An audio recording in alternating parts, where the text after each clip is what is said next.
La transformación de la enseñanza me parece que debe pasar por reacomodar estructuras, y ahí la tecnología tiene un papel sin duda importante, predominante, pero no único. Es que a mí me traspasan en esta pasión que es la enseñanza, que es la comunicación, la educación misma y las nuevas tecnologías. También incluye al docente dejar de lado algunas cuestiones y saberse aprendiz permanente, ¿no? Pero me animo a decir que el líder en el aula es el alumno, digamos, ¿no? Que es el estudiante. Él...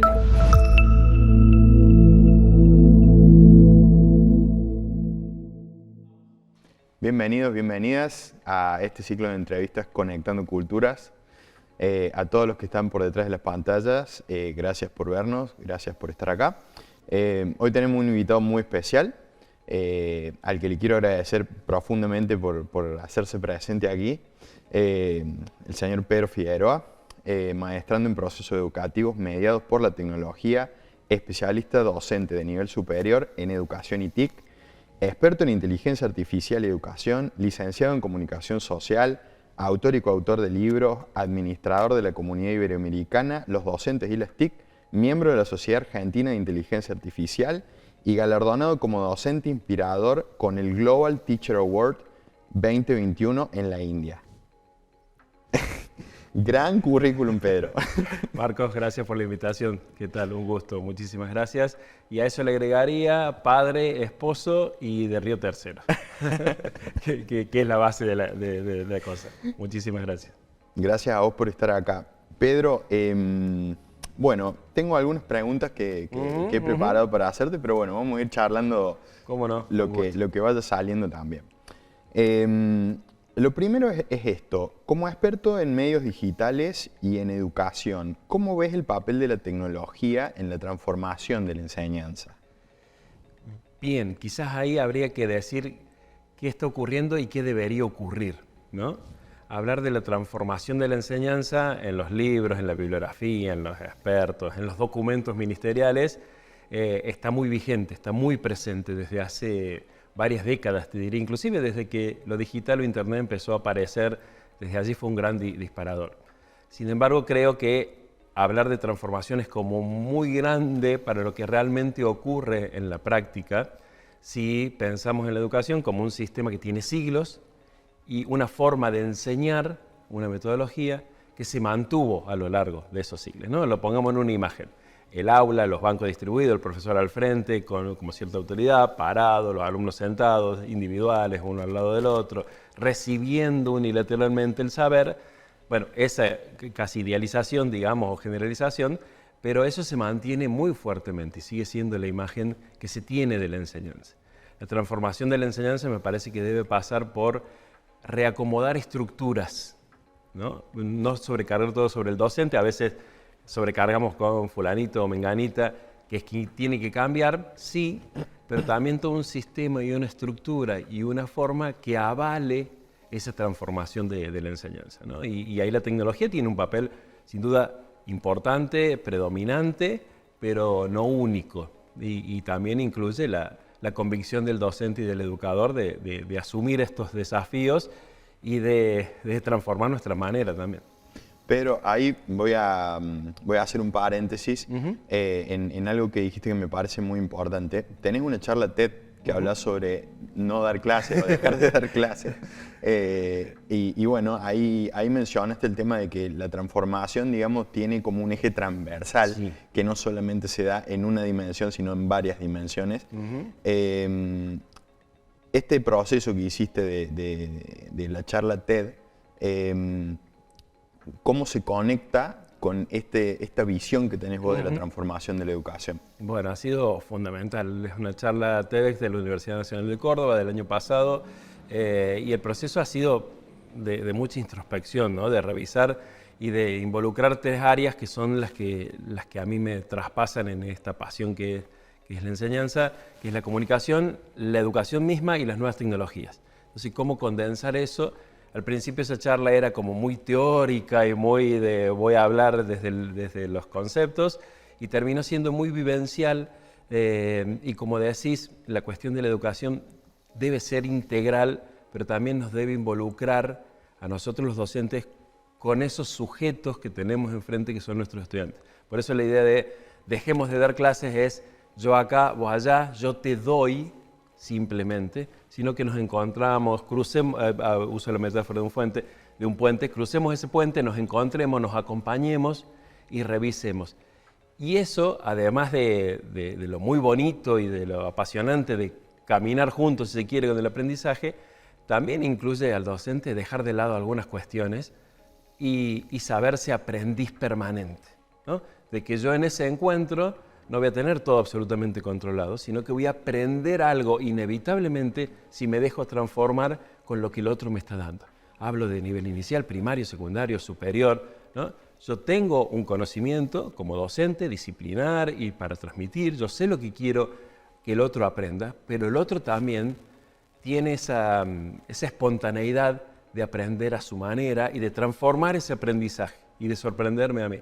Cuando eso se da, es fabuloso, es maravilloso, ¿no? Es ese encuentro en el que uno como docente dice tarea cumplida, pero no porque dio todo lo que tenía para el programa para dar, sino porque salió más enriquecido, ¿no? Los estudiantes a veces no lo saben, pero ese encuentro es maravilloso. Y bueno, y eso tuvo mucho que ver con mi experiencia en la docencia. Yo la docencia al principio fue una opción laboral, 2001, crisis y demás, ¿qué puedo hacer? Y bueno, me voy a dar clases, venía de la comunicación, y después fue una elección, ¿no? Una pasión y una necesidad de encontrarme y de comunicarme también con esos estudiantes y de desafiarme con las nuevas tecnologías. Pedro, es muy interesante lo que decís y no puedo evitar pensar en el liderazgo, digamos, cuando hablas de la docencia en un sentido más integral y en el aprendizaje recíproco, simbiótico. Sí. ¿Cómo lo pensás, digamos? ¿Cómo pensás tu liderazgo en el aula? Es fuera de la imagen, nunca lo había pensado exactamente como liderazgo, pero me animo a decir que el líder en el aula es el alumno, digamos, ¿no? Que es el estudiante. Él es el líder. Si entendemos como líder, aquel que va guiando, va orientando, va dando las pautas de por dónde ir, ¿no?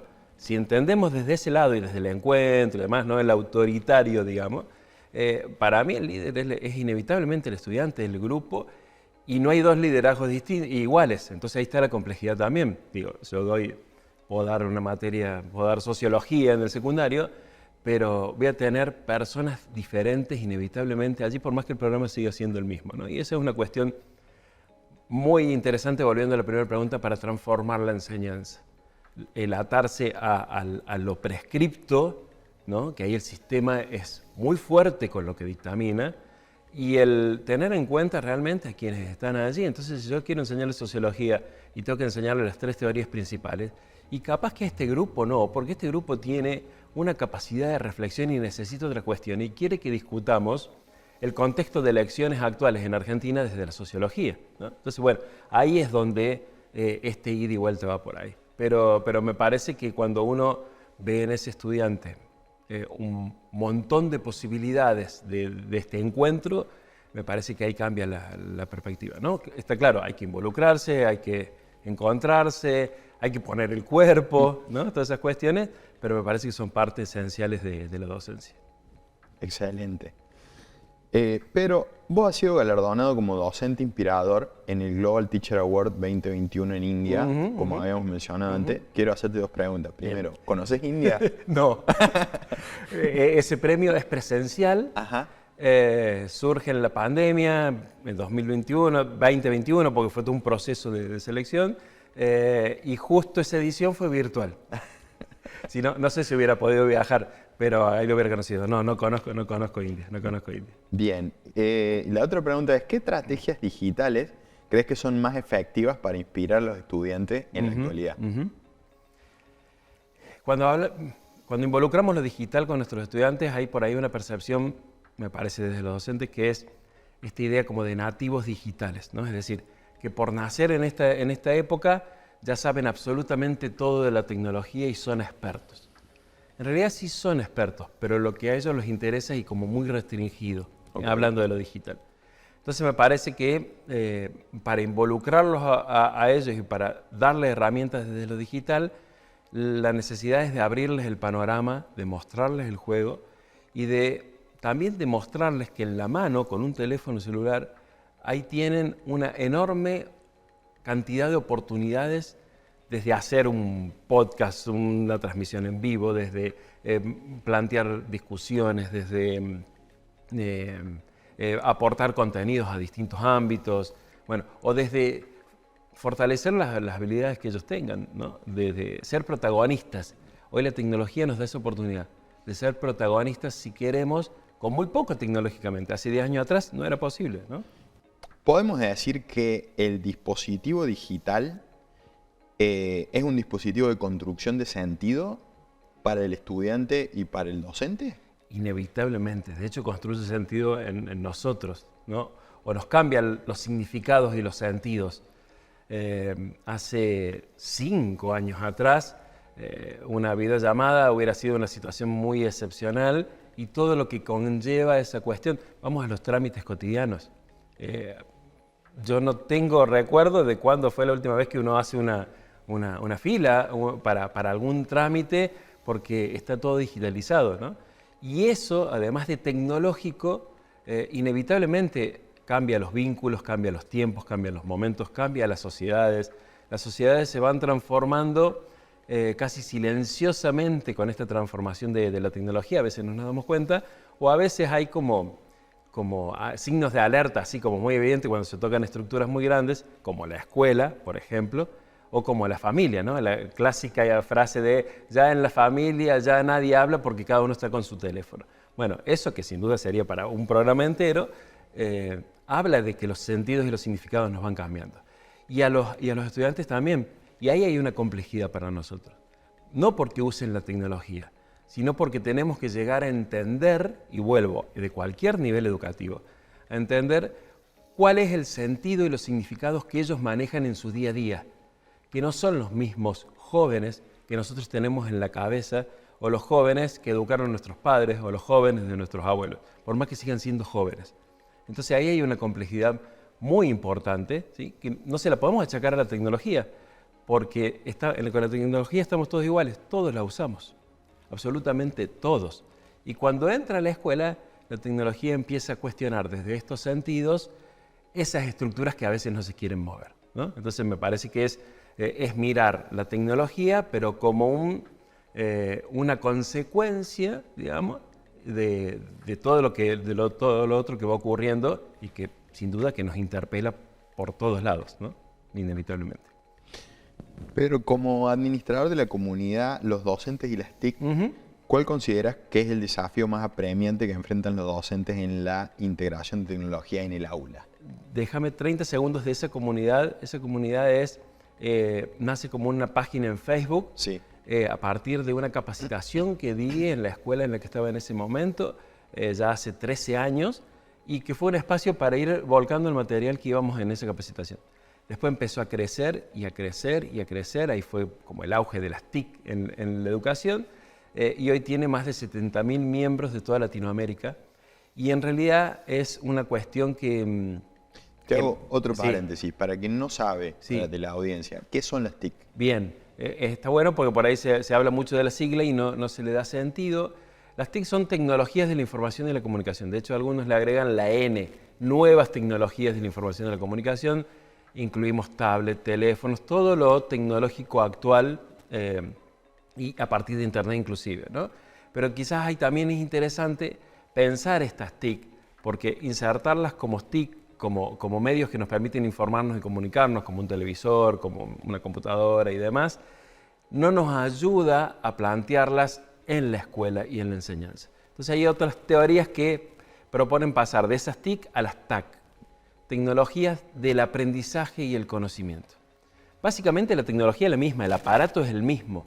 La cuestión es cuál es el sentido que le damos, ¿no? Entonces podemos utilizar un grupo de WhatsApp para mandar mensajes todos los días sobre la materia, o lo podemos utilizar para debate, para interacciones, para construcciones, para compartir material y desde ahí interactuar con ese material, para armar audios colaborativos, por ejemplo, ¿no? Con un solo ejemplo. Entonces, ahí hay un desafío muy interesante para la educación cuando se incluyen las tecnologías.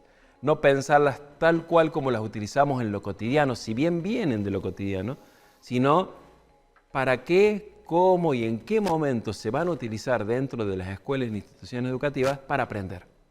Y ahí es donde es muy complicado, porque como docentes preguntarnos, si no tuviera hoy esa tecnología, ¿el aprendizaje hubiera sido distinto? Y muchas veces decimos, no cambió demasiado. En algún momento, por ejemplo, creíamos que integrar las TIC en la escuela era mostrarle un video a los chicos. Y eso no cambia demasiado por sí solo el aprendizaje. Y termina siendo una TIC. No me fortalece el aprendizaje, no me ayuda. El alumno no termina diciendo, sí, yo aprendí más con esto, porque haya visto un video inevitablemente. Entonces, ¿qué estrategias y qué otras metodologías tenemos que incluir para que esas tecnologías realmente tengan un sentido en la escuela y no se incluyan sin una base, como hubo algunas experiencias que no funcionaron, ¿no? Que viene el instrumento, la cosa, el aparato, pero no tenemos demasiado en claro para qué utilizarlos desde ahí, ¿no? Fue una vivencia muy fuerte en algún momento en los sistemas educativos. Entonces, que sin duda la modernización tecnológica de la educación es necesaria, pero ¿qué hay detrás pensando en el aprendizaje y en la enseñanza? Pedro, tu experiencia abarca la docencia en múltiples niveles educativos, ¿verdad? Exacto. ¿Cómo adaptas los enfoques pedagógicos en el nivel educativo que trabajas? Bien, sí, hasta tuve la experiencia de trabajar en el nivel primario, que no es mi área, ¿no? Pero con algunos ámbitos vinculados a las tecnologías y a la comunicación y a la lectura, estuvo muy interesante. Y otra experiencia fue poder trabajar de manera remota con Uruguay, con el Plan Ceibal. Ellos tienen una capacitación en pensamiento computacional a distancia y yo a través de una pantalla me metí en las aulas de Uruguay, lo cual estuvo fabuloso con los niños y las niñas y demás. Y en realidad de base para cuando uno empieza alguna experiencia en algún lugar, bueno, obviamente es tener en cuenta cuál es el nivel, qué características de los alumnos y tal cual, pero no hay demasiada diferencia en pensarlos a los estudiantes, lo que decíamos antes, como protagonistas, ¿no? Como pensarlos desde ahí y a ver qué necesitan, cuál es el recorrido que traen hasta ahora, qué aportarles en ese proceso, cuáles son sus inquietudes, sus intereses, sus necesidades, y a ver si de alguna manera en la materia donde nos vamos a encontrar pueden tener algún anclaje, alguna cuestión. Entonces, me parece que, obviamente, teniendo en cuenta las particularidades de cada nivel, el nivel secundario tiene desafíos, pero a esta cuestión yo le sumo la necesidad, que debe ser porque provengo de la comunicación, de que el vínculo sea una parte importante de esos espacios, ¿no? de que esté abierta esa posibilidad, de que haya una interrelación, un conocimiento, hasta donde nos permitamos, docentes y alumnos, ¿no? Y bueno, desde ahí me parece que es el abordaje desde cualquier nivel y de cualquier situación y de lo que vayamos haciendo. Vamos a meternos, Pedro, un poquito en el campo de la inteligencia artificial, bueno, que es una cosa que tenía muchas ganas de preguntarte, porque sos un especialista. Como especialista en inteligencia artificial y educación, exacto, ¿qué aplicaciones de la inteligencia artificial ves como las más prometedoras para mejorar el proceso de enseñanza o aprendizaje? Bien, está muy bien, especialista en inteligencia artificial y educación, porque mi formación no es desde la computación, desde la programación, desde el detrás de escena, ¿no? Sino en esta misma línea, entenderla como nueva tecnología para ver qué hacemos con esto en la educación. Y ahí hay, si bien es un primer debate y empezamos a hablar y demás, para mí hay una cuestión de base, que es que hay una herramienta, como pasa muchas veces, una herramienta que ha liderado como la opinión pública y se la ha puesto a consideración, que es este famoso ChatGPT, que es el primero que se lanzó masivamente, entonces por eso se empieza a utilizar, pero hay miles hoy, 7, 8 meses después de ese lanzamiento, miles de herramientas y de posibilidades que se pueden utilizar y que se pueden integrar y que se pueden trabajar. Pero ahí volvemos a la misma cuestión, ¿para qué? ¿No? En la educación, ¿para qué usarla? Y ahí es donde hay una cuestión previa y más en este momento que lo deja muy en evidencia. Primero, como docente tengo que saber de qué estoy hablando con inteligencia artificial, que no es una aplicación más, que no es una tecnología más, sino que es una tecnología altamente disruptiva, sorprendente y transformadora. Y que propone una dinámica social y laboral y profesional nueva. Desde ahí me tengo que plantear. Entonces no es la anécdota de Messi hablando en inglés, no es la anécdota de el Papa con un camperón blanco inmenso generado por inteligencia artificial, estos dos ejemplos, sino que además es a qué desafía hoy al mundo para ver cuál es el aporte como educación y como docentes que tenemos que hacer en ese contexto.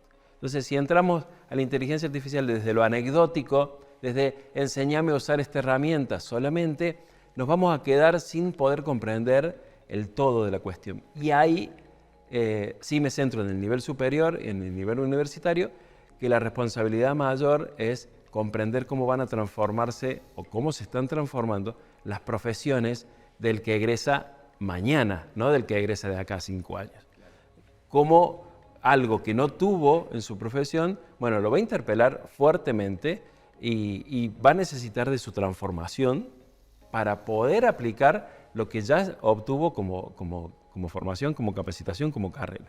Entonces me parece que hace falta mucho más espacios de encuentro, de reflexión, de discusión, y paralelo a esto, entre cómo usarlo y para qué, la cuestión ética, inevitablemente, porque la materia prima de la inteligencia artificial son los datos tuyos, los datos míos, los datos de absolutamente todos los que están viendo, son los datos. Entonces, desde esos datos, en algún momento se los dimos y se los seguimos dando. Bueno, y cómo trabajar esos datos o esa interacción de datos en los ámbitos educativos, ¿no? Especialmente con menores o en las distintas profesiones. Así que me parece que el panorama es complejo, pero requiere que nos sentemos a pensarlo, a conocer, a experimentar y a decidir. Y desde ahí empezar a avanzar. Excelente. Pedro, como autor de libro y conferencista internacional, ¿cuáles son los temas claves que vos abordás en tus publicaciones y en las presentaciones relacionadas con medios digitales y educación? Bueno, en este último tiempo ha estado muy centrado a inteligencia artificial y educación. De hecho, varias de las últimas publicaciones han buscado reflexionar sobre la inteligencia artificial en la educación usando la inteligencia artificial para la producción de conocimientos, ¿no?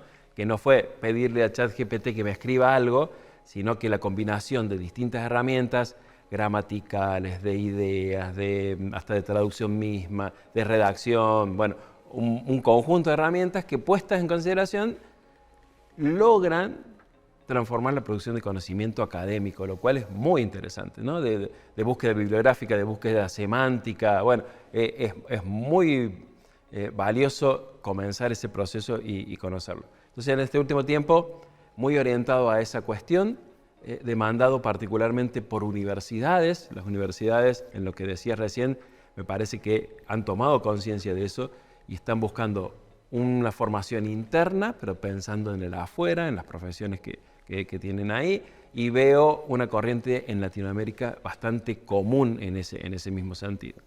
También porque han sido las primeras que se vieron sorprendidas cuando apareció ChatGPT y entregaban un ensayo casi muy correcto que no lo entregaban antes. Los docentes dijeron, che, ¿qué es esto? Bueno, entonces empecemos a actuar ante eso.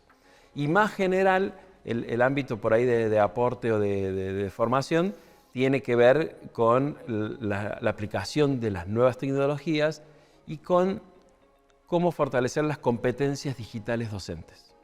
Es decir, qué habilidades como docentes tener en este siglo XXI, no qué herramientas saber usar, sino qué habilidades para desde ahí poder formar en este contexto digital. Búsqueda de información, selección, producción propia de contenido, la cuestión ética en el armado de estos materiales. Bueno, todas habilidades digitales y pedagógicas que necesitamos. En ese ámbito también he hecho algunos aportes en todo este tiempo y es donde también me voy formando y voy compartiendo, ¿no? En este doble sentido. ¿Cómo ves el futuro de la educación a distancia y el aprendizaje en línea, especialmente después de la pandemia? ¿Cuáles son los pensamientos que te vienen a partir de ese tema? La pandemia es un contexto que no podemos eludir cuando hablamos de la educación hoy, 2023. Es inevitable, ¿no? Y hablar de la inteligencia artificial también hay que retrotraerse a la pandemia, y hablar de educación en línea y a distancia también hay que hablar de la pandemia, porque fue un momento bisagra que en algunos casos significó una experiencia muy fuerte y en algunos casos muy negativa del uso de la tecnología, pero no por la tecnología en sí misma, sino porque vino de un día para el otro, nos metieron en esa dinámica y en ese contexto. En muchos ámbitos no estaban preparados, incluyendo docentes, alumnos, familias y futuros profesionales. Entonces hoy cuando se habla de la educación en línea o de lo híbrido, de lo semipresencial, no me vengan con eso de nuevo, porque para mí no fue una buena experiencia. Entonces en ese marco me parece que el desafío interesante es dejar de pensar en la educación a distancia versus o digital versus presencial, sino pensar en educación traspasadas por tecnologías, sean en el contexto que sean. Y tanto lo digital o lo online o lo virtual como lo presencial, que sean espacios, que sean momentos, pero que juntos apunten a un aprendizaje mayor. Entonces, dejar de pensar en el espacio, ¿no? en las paredes, tanto virtuales como digitales, sino pensar en cómo se pueden combinar y se necesitan combinar hoy para que la experiencia de aprendizaje tenga que ver con lo que ocurre afuera. Volvamos a los mismos ejemplos cotidianos entre nosotros, ¿no? O volvamos a la organización de esta charla. Yo vine presencialmente, pero antes tuvimos encuentros virtuales por distintos medios de comunicación, mail, WhatsApp, videollamada y demás, que todo fue construyendo este momento. Bueno, de la misma forma pensar la educación. Porque yo no puedo decir que fue mejor el contacto entre nosotros, presencial o virtual, sino que todo fue una construcción. Si logramos verlo en ese sentido, que desaparezcan los límites de lo virtual y de lo presencial para hablar de experiencias de aprendizaje, vamos a fortalecer muchas de estas cuestiones, ¿no? Porque la educación a distancia tiene un valor agregado inmenso, que es que cualquiera en cualquier momento, desde cualquier lugar, puede tomar esa capacitación. Y lo presencial tiene la fortaleza del encuentro cara a cara, del vínculo, de los gestos, del momento. Entonces, aprovechemos esas cuestiones, pero no las restringamos a uno o a otro.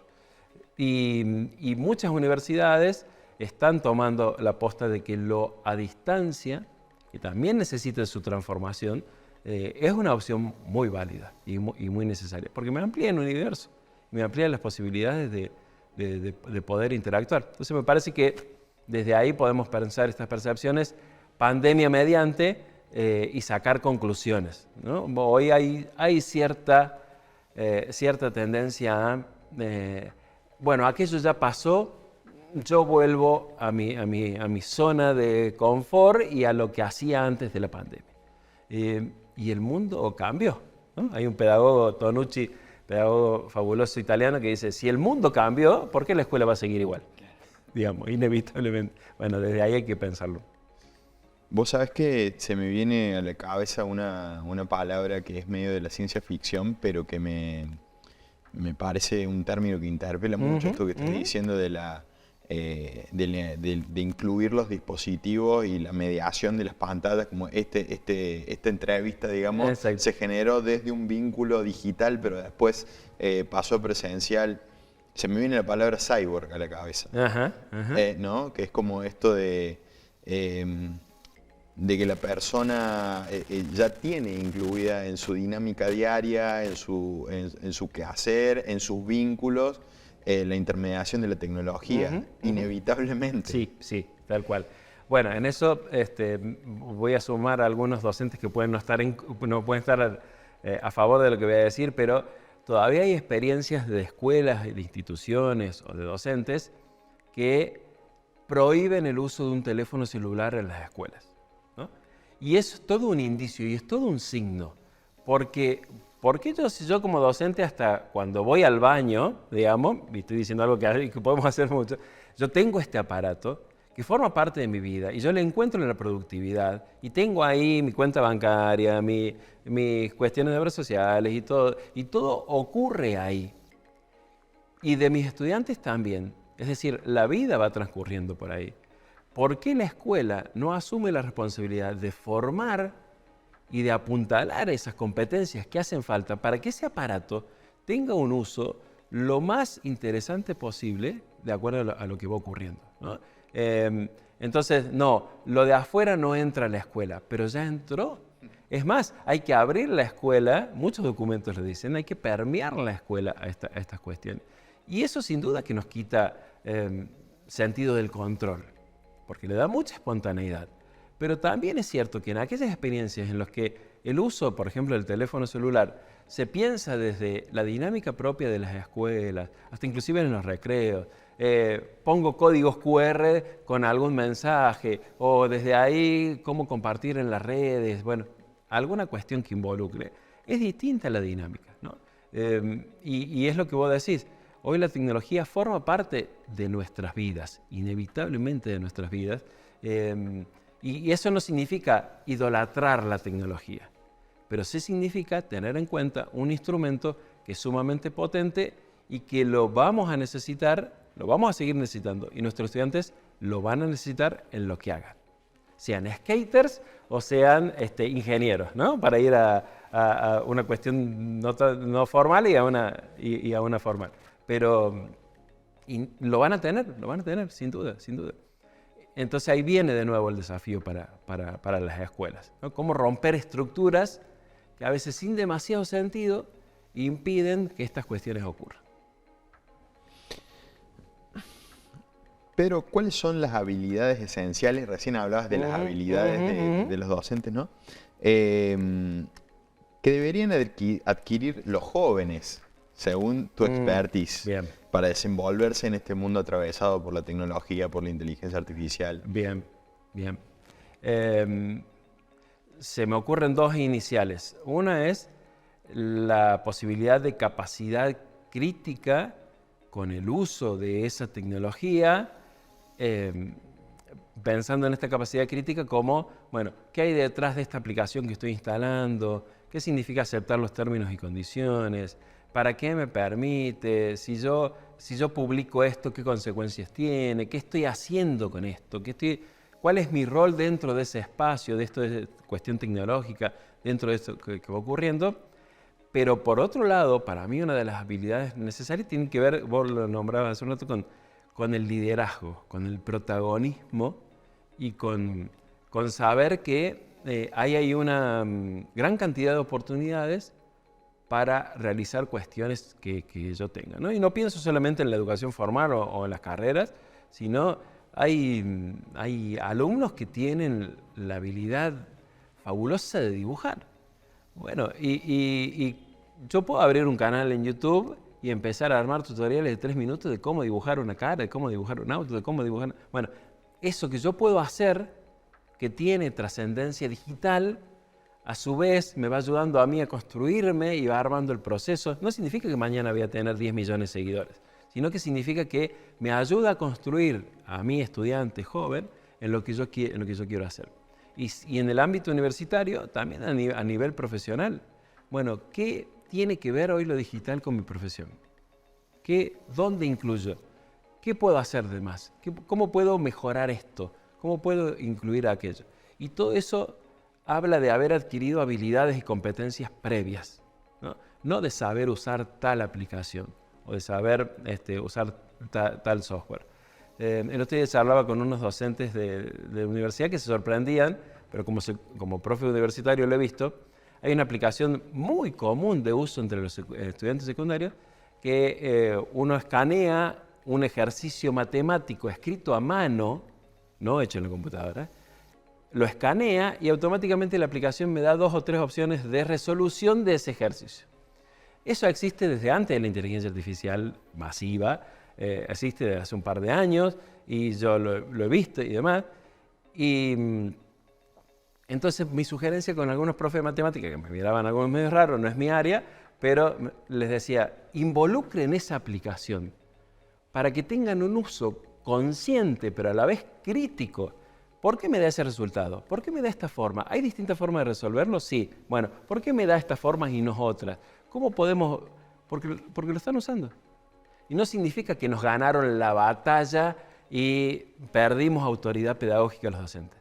Significa que nos pusimos a aprender y que tenemos una herramienta que se está utilizando y que la involucramos para lo que yo necesito enseñar, ¿no? Desde ese lado. Lo mismo pasó con el televisor, con la radio, con internet, bueno, ¿cómo me apropio yo con la inteligencia artificial?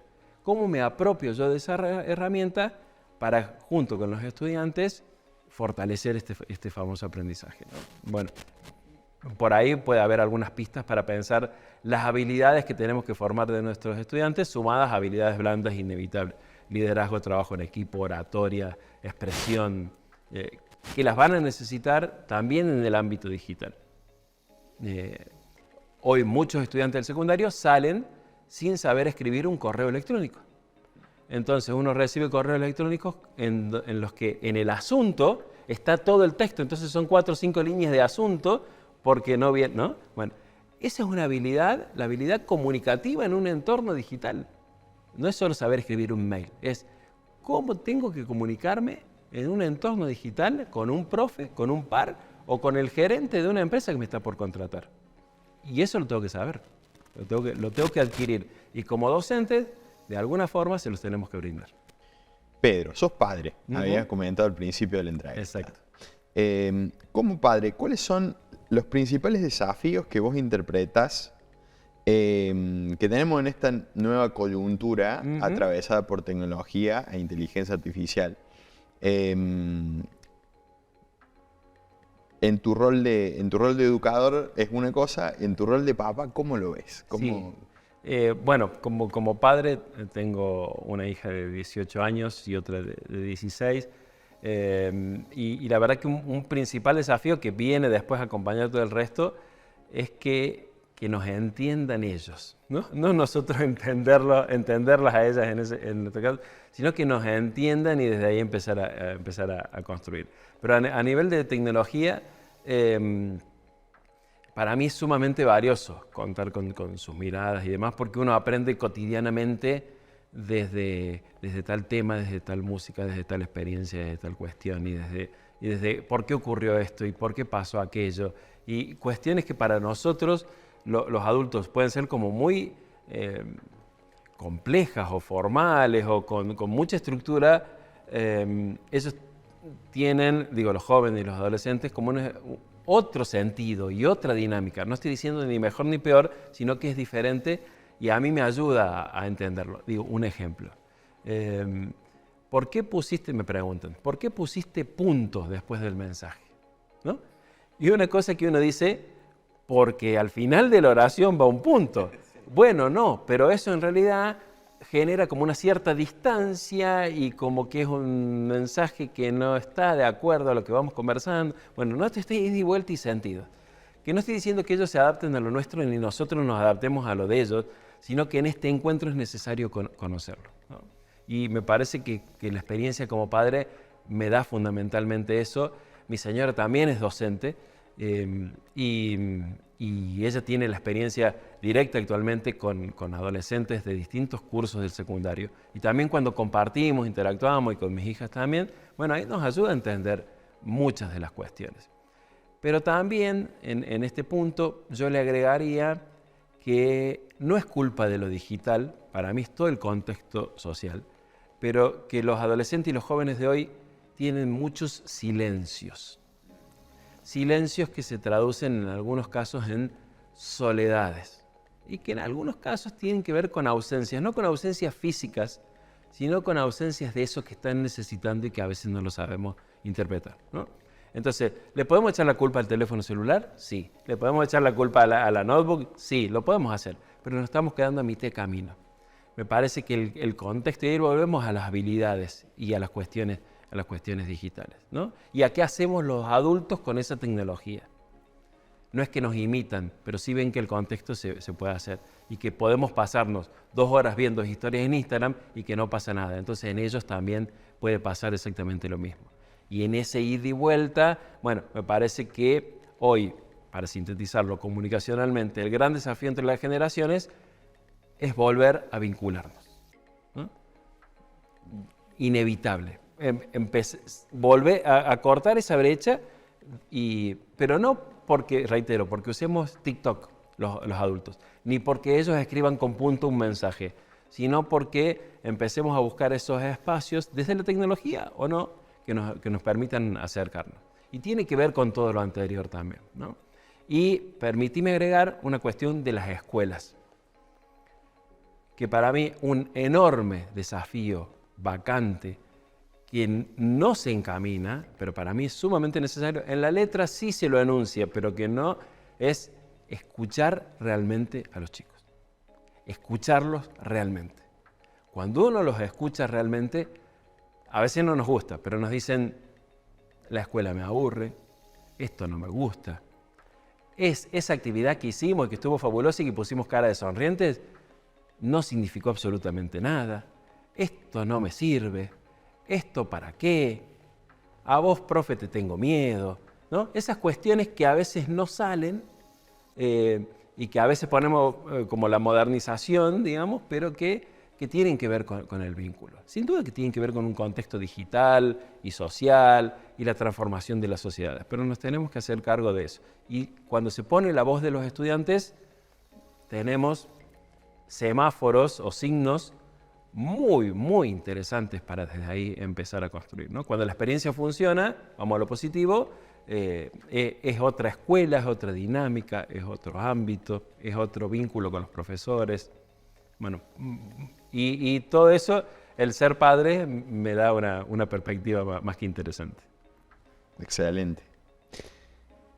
Pero ¿cuál crees que será, esta es la última pregunta que tengo acá planeada, ¿cuál crees que será el impacto de la inteligencia artificial en el mercado laboral? Creo que una pregunta que todos nos hacemos, los que ya estamos insertos en el mercado laboral y los que vienen más aún, a mediano y a largo plazo. Y a corto. Yo me animo a afirmar lo siguiente. Bastantes profesiones y trabajos no van a seguir siendo como hoy los conocemos. Va a haber una transformación inevitable, mucho más aquellos que tengan incluido en algún proceso alguna cuestión automatizada o siempre igual o necesiten aprovechar más los datos, pero también creo que van a surgir muchas nuevas otras oportunidades laborales, ámbitos y profesiones. Entonces ahí volvemos a la cuestión, ¿cómo formar hoy en la educación a esos ciudadanos, a esos chicos, a esos estudiantes, para un trabajo que todavía no existe y que en muchos casos no tenemos ni la idea más mínima de cómo va a ser, ¿no? Pero bueno, hay que dar esas herramientas y esas cuestiones. Hoy las universidades fuertemente están discutiendo en Argentina de reducir de 5 a 3 años o 2 años y medio las carreras, porque ya hay una formación básica que necesitamos, pero que no me puede llevar 5, 7, 8 años, porque en ese proceso el mundo fue otro y yo ya necesito otra formación, sino esa formación de base complementarla con otros ámbitos. Ayer me daban el ejemplo de un egresado, un contador, que egresó y lo primero que tuvo que hacer en la empresa en la que trabajaba es hacer un curso de Big Data, que es el análisis masivo de datos con sistemas computacionales o de inteligencia artificial, y que la facultad no se lo daba. Pero él lo necesita, no es una opción, hoy lo necesita hoy para su trabajo. Y complementado a eso, buscar construir esas oportunidades, armarlas, a ver el mercado laboral cómo va a funcionar, pensar en las capacitaciones, que no tienen que ver con herramientas, sino con estas nuevas lógicas y con estas nuevas dinámicas. Ahí hay un desafío muy fuerte. Y hay una frase que con los docentes dice un experto de la UNESCO que es, para mí es muy, muy fuerte, la pongo a consideración, la tendremos que discutir. Pero si una tecnología me puede reemplazar a mí como docente, y quizás me tenga que reemplazar, ¿no? Porque lo humano, el vínculo, lo espontáneo, la esencia, va a seguir siendo, y vamos específicamente a la educación. Para mí no vamos a tener docentes robots. Podemos tener asistentes, podemos tener alguien que maneje los datos, que nos dé el panorama de la clase y demás a partir de la inteligencia artificial. Pero la guía, la orientación, está claro, no es aquel docente que se para a dar la clase sin importarle quién está allá. Va a haber una transformación. Hay algo que dijiste en tu charla TED que me parece que es muy interesante lo que estás comentando y está relacionado, yo lo veo relacionado, de esta experiencia que tuviste con una alumna que tenía un pasar muy complejo, digamos, por ese año de la escuela, y que bueno, que le terminaste entregando el diploma, cosas simbólicas que no tienen que ver quizás con la educación, con la instrucción. Exacto. Sino que tienen que ver con la contención y con todas las partes que el robot no puede reemplazar, ¿no? Bueno, ahí en ese caso hubo muy interesante y a los fines de la charla, digamos, como que ampliaba mucho el poder contarlo, pero esa alumna que sí fue en su último año y tenía situaciones muy complejas, propias de su contexto y demás, y los ámbitos de la clase eran un espacio de escucha, digamos, no fue de acompañamiento ni desde lo psicológico, digamos, no fue un tratamiento, a eso quiero llegar, ¿no? Sino que fue de escucha y desde ahí brindar algunas cuestiones. Pero el complemento de eso, porque a veces se dice, bueno, entonces la escuela tiene que ser una guardería o tiene que ser un lugar en el que vamos a escuchar o un consultorio psicológico. En esa alumna se llevó mi materia a rendir a fin de año, digamos, ¿no? Porque una vez se dice, bueno, no, te apruebo, mirá tu situación y demás. Fueron dos carriles distintos, con las comprensiones y con demás, y con tal cuestión, pero con lo que hubo que hacer, con entregar, con el proceso, faltó una parte y nos vimos a fin de año y no hubo mayor problema, ¿no? Y cómo las dos cuestiones no tienen que ir necesariamente una atada de la otra. La comprensión de la realidad del estudiante no significa bajar la calidad educativa. Y eso tiene que quedar bien claro. Incluir las tecnologías no significa bajar la calidad educativa, como tampoco implican por sí solas que hablamos de una enorme calidad educativa. Bueno, el vínculo y lo tecnológico tienen que ser parte, pero como decías vos, mediados, ¿no? O parte de esa mediación de lo que se va construyendo.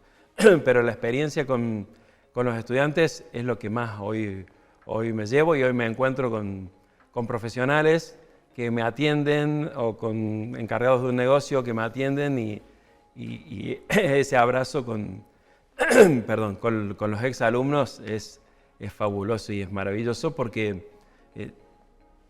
a mí me transformaron, ¿no? Que la charla dice eso. A mí me transformaron. Yo les puedo haber dejado algo y a veces me entero y a veces no, pero a mí me transformaron, entonces eso inevitablemente emociona y confirma la pasión por la educación. Qué lindo, Pedro. Che, para ir terminando, antes que nada te quiero agradecer un montón. Al contrario. Que te hayas sumado a este espacio, que lo hacemos con mucho cariño. Y te quiero invitar a que le dejes un mensaje a padres, docentes y estudiantes. Es complicado, voy a hablar desde mi experiencia y no es una receta ni algo que hay que hacer, pero me parece que hoy las tecnologías nos dan una inmensa oportunidad de poner a nuestros estudiantes, a nuestros hijos, en un lugar de protagonistas de este mundo, pero no porque vayan a ser famosos, porque vayan a ser los más destacados del mundo en algo, no por la cuestión de la fama, sino porque el desafío mayor, y esta es la invitación, a lograr que cada uno de nuestros chicos y chicas, nuestros jóvenes, logren eso que los hace verdaderamente felices. Que esa esencia que solamente ellos conocen, pero que les armemos todo el contexto para que finalmente eso ocurra. Que en algunos casos ocurre y uno lo nota muy evidentemente, y en otros casos no, y ahí es donde nos perdimos alguna oportunidad. Y que acompañemos desde la tecnología y que asumamos que la tecnología también la usamos nosotros. Y desde ese lugar, si la usamos es porque nos resulta útil, y entonces acompañar a nuestros hijos, no dejarlos solo con esa tecnología en un primer momento, como docentes también acompañarlos y confiar en que la mirada de ellos nos va a ayudar a enriquecernos a nosotros. Me parece que esa puede ser una orientación en este tiempo complejo, desafiante, difícil y que cambia día a día. Pero si nos acompañamos y nos orientamos de ese lado, me parece que vamos a llegar a buen puerto. Muchas gracias, Pedro. Muchísimas gracias a ustedes por la invitación. Gracias.